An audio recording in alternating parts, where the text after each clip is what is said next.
Her words were sweet, but the essence was poisonous. And I discovered it too late. The ending of this story will be unexpected.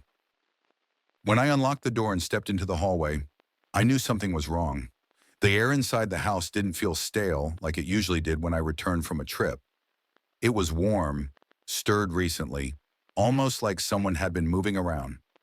I dropped my duffel on the floor beside the coat rack and walked toward the kitchen, the soles of my shoes clicking against the wood. That's when I saw the two mugs on the counter. Mine was still tucked into the dishwasher, I remembered clearly. I always used the blue one with the crack in the handle. These weren't mine. One of them smelled faintly of cinnamon. I've never liked that scent. Melanie knows that. My stomach tensed. I looked around and noticed something else. A single footprint, larger than mine, dried into the tile by the patio door. Whoever left it had tracked in something wet, probably during the morning rain. The size was unmistakable. Definitely not Melanie's, and not mine either. My pulse started to quicken. I walked over to the foyer, opened the closet, and checked our doorbell cam storage. It hadn't been cleared, and the file from yesterday evening was still there. I hit play.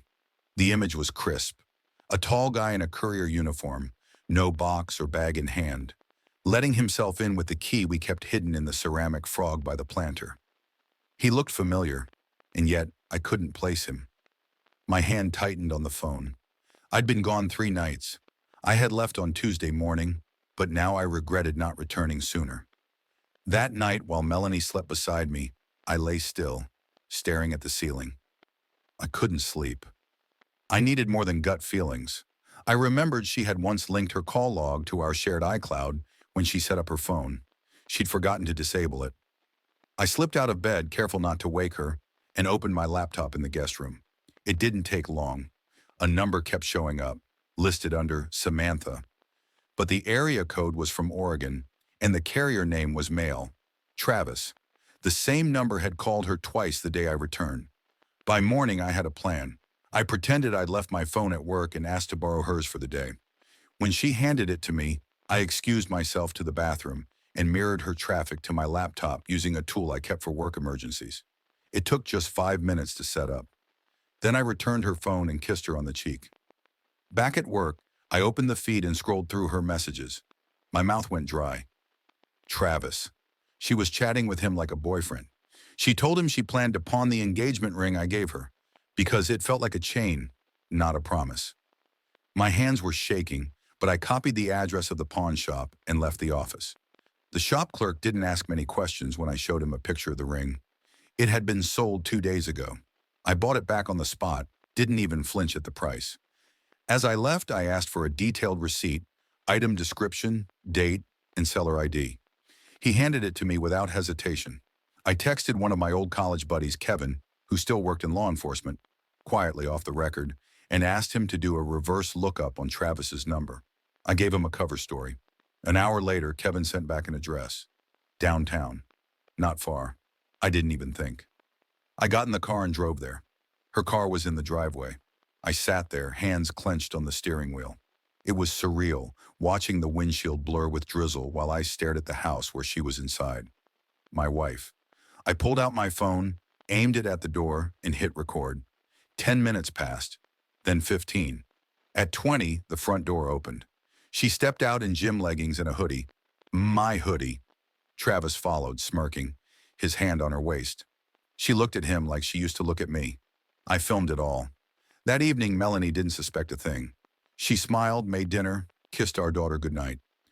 I returned the smile and said little. After she went to bed, I went to the safe in our bedroom and pulled out the folder where we kept our joint documents. I changed the combination and made a duplicate set of everything. Titles, birth certificates, bank info. Then I logged into our daughter's education account. It was supposed to be off limits, used only for school costs. I transferred the entire balance to a new custodial account under my name alone. If Melanie wanted to run her little side project, she wasn't going to use our kid's future to bankroll it. Before sleeping, I stared at the ceiling again, same as the night before. My heart was thumping, but my mind was clear. I wasn't just a man with a suspicion anymore. I had facts, I had footage, and I had the patience to see this through. This wasn't going to be a confrontation, it was going to be a dismantling. Sunday morning came with a chill in the air and a calm that didn't match the chaos brewing beneath my skin. I wore a smile, played the part, even made Melanie pancakes. She looked at me like I was finally coming around, and maybe I was, but not the way she thought. While she took our daughter to the park, I made my way to the climbing center across town. I had booked Travis under a fake name, Nate Spencer, complete with a phony email and a burner number. I told the receptionist I was a writer doing a feature on local fitness instructors and wanted a trial session for material. She didn't ask many questions. Neither did Travis. He was easy to spot, trim, cocky, too much cologne. He welcomed me with a grin and strapped me into the gear like he'd done this 100 times. "So, what brings you here?" he asked. I kept my voice steady, even friendly. "Looking for a challenge. Something that makes the heart race?" He laughed. "Aren't we all?" As he led me through drills, he talked more than he should have. "It's crazy," he said. "I'm kind of living with this woman right now. She's married, but she swears it's temporary. They're basically done, you know?" My fingers dug into the rope. "No kidding," I said, my voice calm. "Yeah, she's got a kid and everything, but she says the guy's clueless. She's gonna leave him soon." I nodded, the helmet camera I'd rigged earlier capturing every word. His voice, his face, his arrogance. It was all on tape. When we were done, he offered a handshake. I gave it to him, firm and cool. Then I left, drove home, and backed up the footage. There was no doubt anymore. I had everything I needed to start tearing down the illusion she'd built. That afternoon, I picked up a new phone, registered under the name Morgan Vale. I spent the evening creating a fake life. Photos, posts, subtle wit. I followed Melanie's work account, then her private one. I waited. By Tuesday morning, she followed me back. By Wednesday, she was commenting on my posts. Thursday, she messaged me first. "I think I know you from somewhere," she wrote. "You look familiar." I responded casually, slowly earning her trust. By Sunday night, she was confiding in me about how her marriage felt like a cage, how Travis made her feel alive.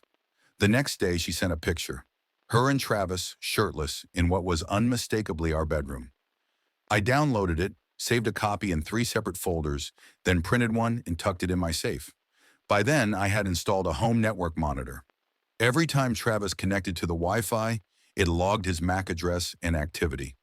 The guy used our internet like it was his own. He watched Netflix in my house, used Spotify in our living room. I even caught him playing my daughter's favorite cartoon playlist while sitting on the couch I had bought. That same night, I launched my next move. Using a basic website builder and a bit of clever design, I created a site for a fictional organization called the Marital Protection Consortium. I added Travis and Melanie's names, photos, and a polite notice. Under investigation for marital interference. I didn't list my name, didn't have to. I ran the site through an anonymous domain registry and submitted it to a handful of neighborhood forums, church newsletters, and community mailing lists. Each drop subtle, quiet, like seeds in the wind. It wasn't just about embarrassment. It was about pressure. The kind that seeps into daily life, unshakable and suffocating. Next, I opened a new email account. From it, I sent job applications in Travis's name to several local charter schools, his resume, phone number, and a brief cover letter explaining his interest in youth development. I included a note requesting the school research him thoroughly, signed a concerned citizen.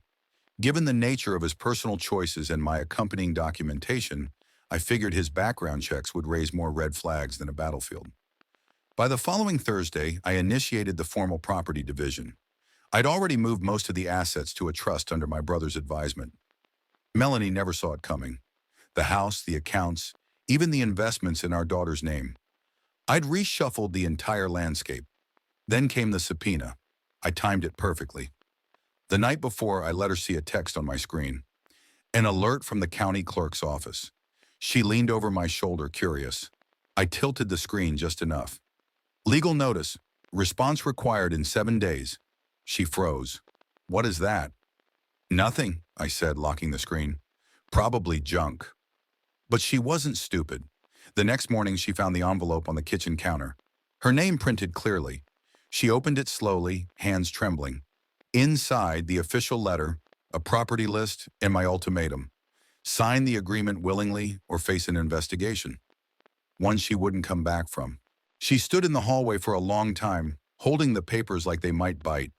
For the first time in weeks, she didn't have a quick remark or fake smile, just silence. That evening, she tried to talk. I told her I had a headache. It wasn't a lie, because behind every quiet breath, I was holding back a storm. Not of rage, but of control, precision, and calculation. I wasn't going to scream. I wasn't going to beg. I was going to erase her from my life, slowly, cleanly, completely. It wasn't enough to dismantle Melanie's world. I needed to dig deeper, expose everything she thought she had hidden. I wanted her to feel the floor shift beneath her feet with every step. I contacted Marissa, a forensic accountant I knew from my old consulting days. We met at a coffee shop on the outskirts of town where no one would recognize us. I handed her a flash drive loaded with bank records, emails, and the financial spreadsheets Melanie had kept tucked away in the cloud. "This doesn't leave your hands," I said. Marissa gave me a single nod and got to work. The report came back 5 days later, and it was worse than I'd imagined. Melanie had been draining small amounts from our joint account, slipping them into what appeared to be an account owned by a shell company registered in Nevada. The company's site was thin, a single page with vague promises of strategic lifestyle coaching, complete with a fake testimonial section and a toll-free number that didn't even connect. I cross-referenced the payment dates with her travel schedule. Every trip coincided with a deposit or a withdrawal. It was clear. This wasn't just cheating. It was a siphon, methodical and hidden behind the illusion of stability. So I took it further. I cloned the shell company's website, restructured the language to include keywords like fraudulent services, and linked it to financial scam warnings. Then I anonymously submitted the site to the Financial Crimes Enforcement Network, attaching Marissa's audit summary. It wouldn't take long before the agency flagged the account for review. If Melanie thought she was playing the long game, she had no idea I'd already reached the end of the board. The next step was more delicate. I remembered Melanie's corporate login credentials. She never changed her passwords, relying on the same 3 combinations for everything. I used a VPN and accessed her company email. There I found dozens of messages with her accountant, discussing donations for volunteer initiatives she never attended. They'd forged confirmations and logged hours that never existed, inflating her reputation as some community-engaged angel. I compiled every email, every forged attachment, and forwarded them, anonymously, to HR. A week later, she received an internal memo at work. She looked pale when she came home that evening, barely said a word at dinner. She was unraveling now, and I made sure the threads kept pulling. But I wasn't done. She'd used our daughter against me in private messages with Travis. Screenshots from the traffic mirror showed her saying things like, "He'll do anything if I dangle her in front of him, and as long as she's with me, he won't leave." I copied the chat logs, dated and time-stamped, and printed them into a sealed document. Then I called in a favor from my friend Rebecca, a social worker who had worked in custody hearings before. Rebecca reviewed the material and arranged a meeting with a family court liaison. We pushed for an emergency hearing to establish a custody order, citing emotional manipulation and coercive control. But I needed more than screenshots. I needed to prove the psychological toll. So I contacted Dr. Ellis, the therapist I'd seen twice since this all began. I asked for a statement outlining the emotional effects of betrayal and prolonged manipulation. He drafted a letter stating I had sought help after uncovering deceit in my marriage and had shown signs of anxiety, insomnia, and severe stress. I attached the letter to the custody motion. That same day, I filed for a restraining order. I based it on Melanie's misuse of funds, psychological threats, and the intent to sabotage my access to our daughter. The screenshots, emails, and transaction logs formed a coherent picture. I wasn't trying to punish her. I was trying to protect what little peace I had left, and it worked. The court scheduled a preliminary review within 48 hours. Melanie was served that evening, right after she returned from another supposed meeting. Her eyes scanned the document, her lips moving without sound. She looked at me, not with anger, but with disbelief, like she couldn't comprehend that I'd stripped away her leverage so cleanly. The next morning, she tried to play offense. She filed a motion of her own, accusing me of controlling behavior and verbal abuse. But I'd already submitted every screenshot, chat log, and timeline. Her motion was dismissed before it made it past the judge's bench. Her testimony fell apart under basic questioning. Her accusations contradicted her own texts. Her story bent under the weight of documented truth. Then came the final blow. Her corporate card was frozen. I had submitted evidence to her employer, showing she used it to pay for hotel rooms, dinners, and even a spa weekend. None of it work-related.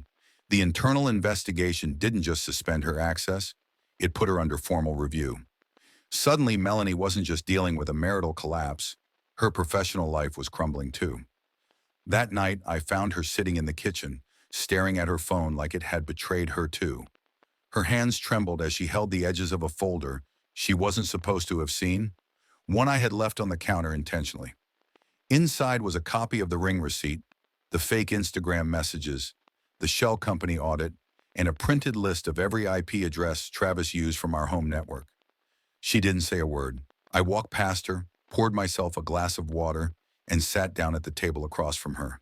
There was no anger in me anymore, just a cold, calculated resolve. "I don't know who you are anymore," she whispered. I took a sip and stared straight into her eyes.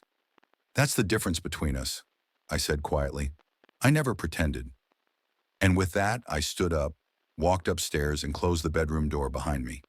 There was still one final move left, and I intended to make it count. Not yet, but soon. The courthouse felt colder than it should have. Fluorescent lights buzzed overhead, casting that sterile, artificial glow that turns every face pale and every hallway clinical. I had walked these halls once before, when we filed the paperwork to buy our house.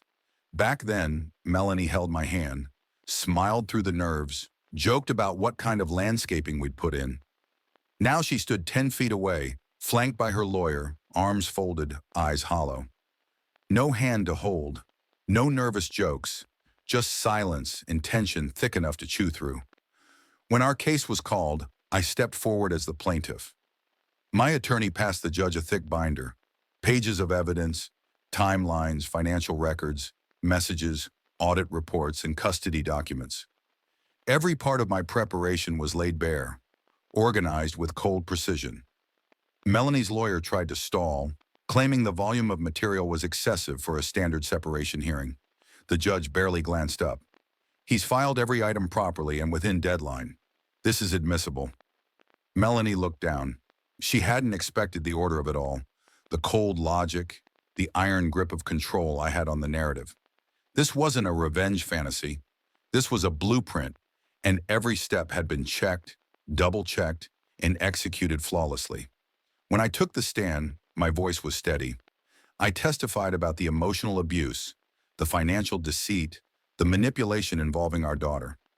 I showed how Melanie had sold the ring I gave her while pretending to still wear her vows.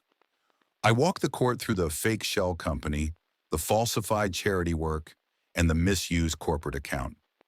I explained the early signs, how I came home to cinnamon coffee and someone else's footprint, and how I tracked it all, not in anger, but with intent. The judge asked if I still wanted to pursue criminal charges. I looked at Melanie. She had her head in her hands, shaking. "No, Your Honor," I said. "I'm not interested in punishment. I'm interested in finality." In the end, the court ruled in my favor on every count. Melanie was stripped of any access to our joint property, ordered to vacate the house by the end of the week.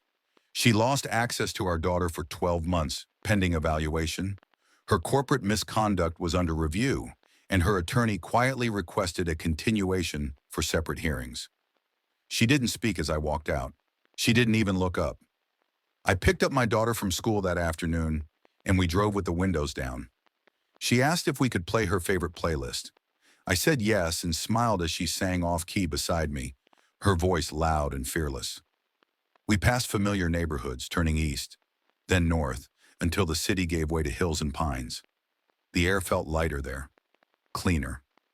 We arrived at the lake town just before dusk, the place where I'd once spent my summers growing up, where I'd taught Melanie to fish years ago, before all the lies. I had already signed the paperwork for a small weathered house by the shoreline. White siding, wide porch, and enough room to start again.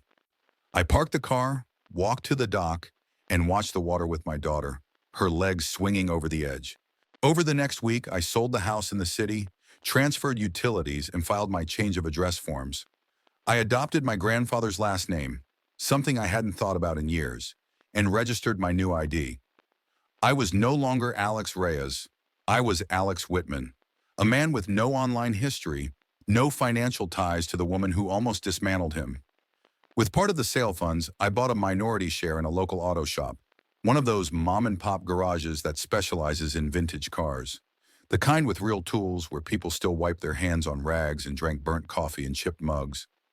I spent my mornings working under the hood of a '67 Mustang, and my evenings walking to the pier with my daughter, a fishing rod in one hand and dinner in the other. 3 months later, the message came. I'm ready to talk. No greeting, no apology, just those words. I stared at the screen for a long minute before deleting it without a reply. Then I turned off the phone, slid it into the drawer, and walked outside. My daughter was waiting, a smile on her face, and a fishing rod in both hands. You said we'd catch a big one tonight. We will, I said, but you're baiting the hook. She groaned, laughed, and dropped to her knees beside the tackle box. The water rippled against the dock, and somewhere behind us, a loon let out a cry that echoed across the lake. That weekend, I launched the thing I'd been building in secret, a statewide support initiative for single fathers. With the help of my brother and a few of his legal colleagues, I established a nonprofit aimed at providing financial, legal, and psychological support to men caught in family court limbo. We called it Second Anchor. Within 6 months, the story had been picked up by local papers. Within a year, it was on state news broadcasts. Journalists asked for interviews. I declined everyone. They didn't need my face. The initiative wasn't about recognition. It was about balance, about restoring something that had been torn apart and making sure others didn't have to do it alone. I stayed silent. Not from fear, not anymore, but because silence was mine again. It didn't belong to shame or rage or secrets.